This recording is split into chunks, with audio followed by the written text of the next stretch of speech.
Well, hello guys, it is the time once again for another edition of Odds and Ends, where I read you some really weird news stories from all over the world, and hey, they don't call it Odds and Ends for a reason, you know?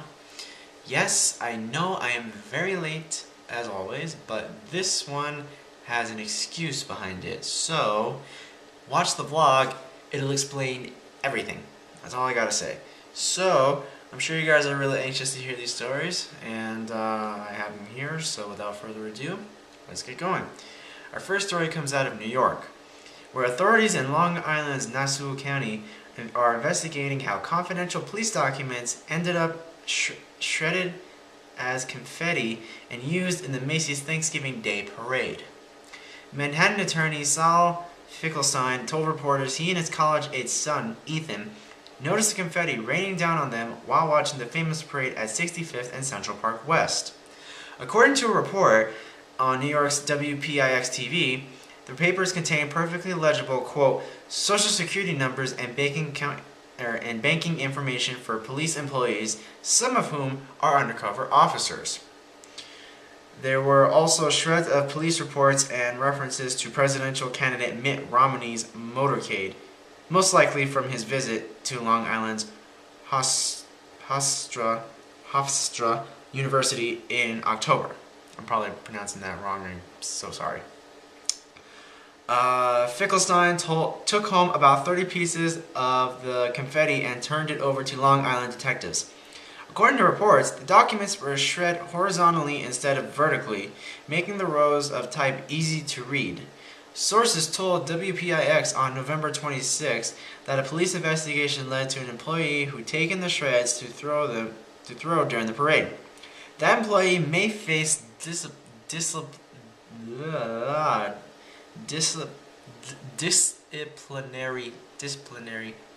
disciplinary action. Oh god, I can't spew that out.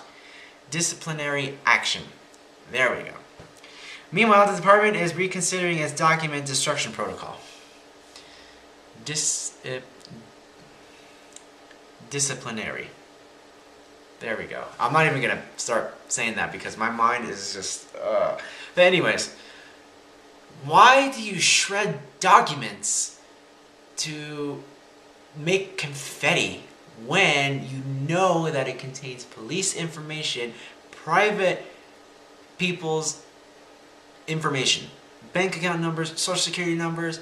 We all know that fraud is a really big crime here in the United States. So why do you want to give that out to somebody who could actually go into their information and actually use their identity and become a victim of theft? Why? I don't know, but disciplinary action. Yeah, I hope this person gets like serious like jail time for this. Disciplinary.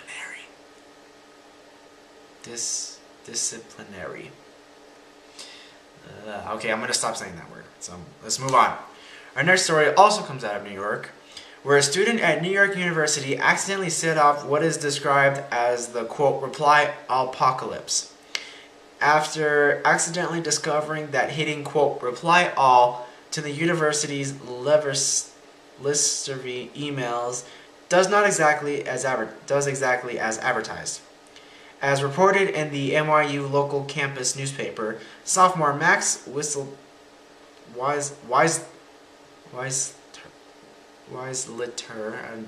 I don't know if I'm probably mispronouncing that.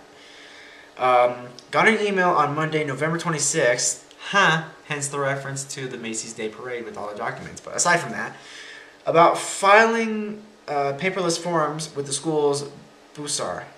He tried to forward it to his mother, but clicked on the reply all button by mistake. That's how Weisler ended up CCing nearly 40,000 of his classmates.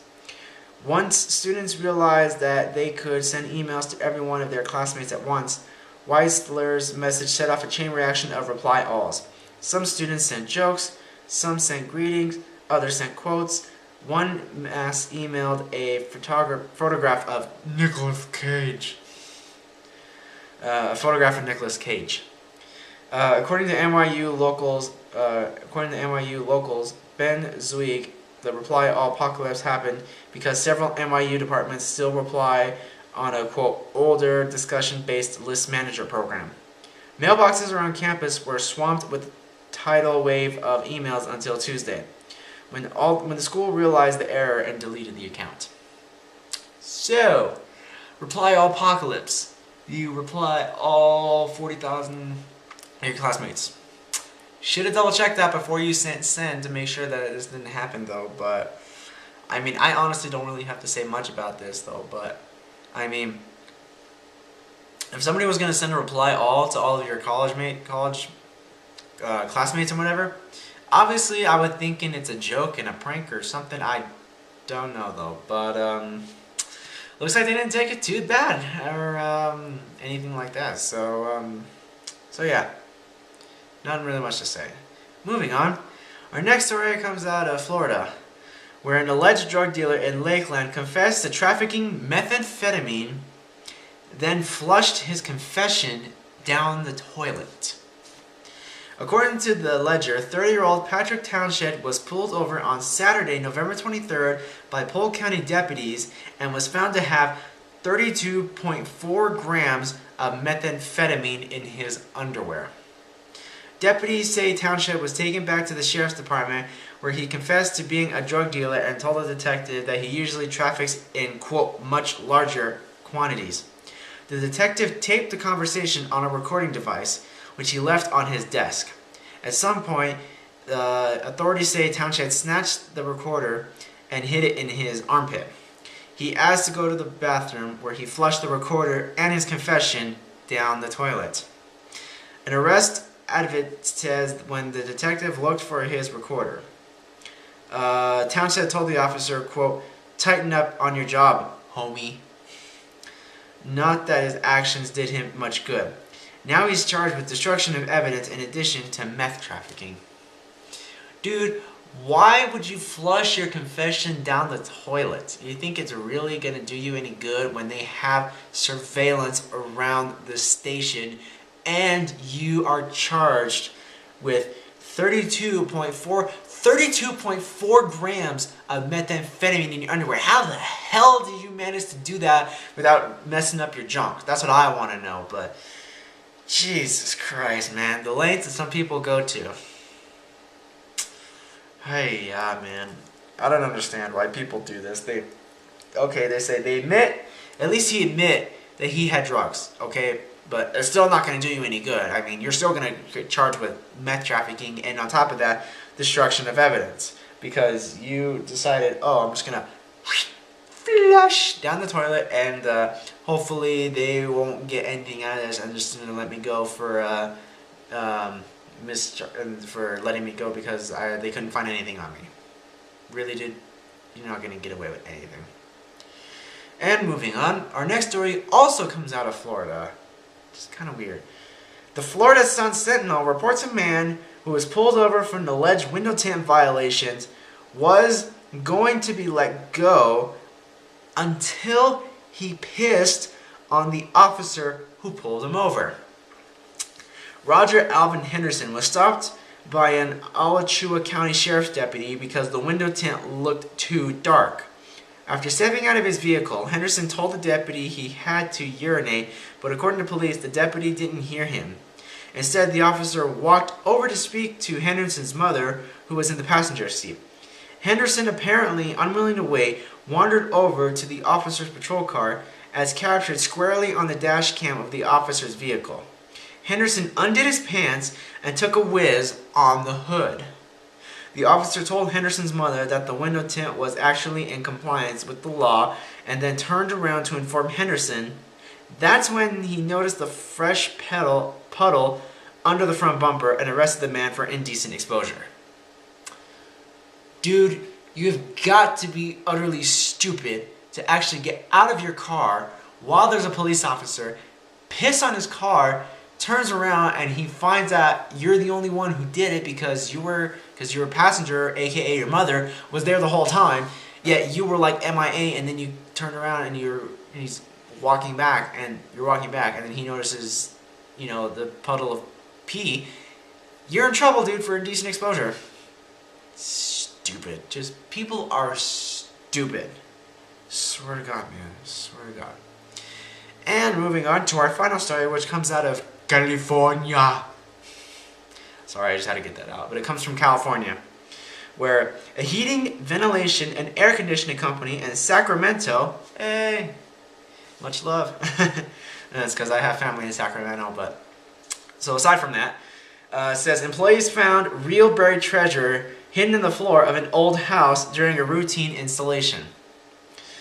Steve Otterly of Clark and Rush says he and his partner were conducting a HVAC installation in September when they came across 12 baby food jars filled with $300,000 worth of gold dust.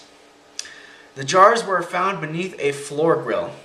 Quote, I looked at it and said, I think that's gold, Oddly told CBS 13 Sacramento. The gold was handed over to the homeowners, who prefer to remain anonymous. The total cost of the HVAC installation was $6,500. Huh, what are the odds of that? You're working at a heating, ventilation, and air conditioning place, and doing a routine maintenance, and you find 12 baby jars filled with $300,000 of gold dust, where California was the hype of the gold rush back in the 1850s. So, yeah, so, I mean, gold from that era, even into today, I mean, we all know that gold is skyrocketing through the roof. So, I don't know what the homeowners are going to do with it, but $300,000, 12 jars, it's actually not too bad. But if it's worth more than $300,000, depending on somebody who actually specializes in gold and can give them an actual estimate of that value, who knows how much it could be. It could be millions, it could be billions, but I mean, the weird stuff you find can be good things, bad things, but obviously this turned out good. So, hope they do the right thing with it. But anyways, guys, that is it for this edition of Odds and Ends, and I really hope you guys enjoy listening to those stories. I must like reading them to you, minus all the weird, crazy shenanigans that happened during this Odds and Ends edition, though. But it is what it is, though. But so anyways, guys, that is it, and we will see you Thursday for another edition. And until next time, we'll see you guys later, and take it easy.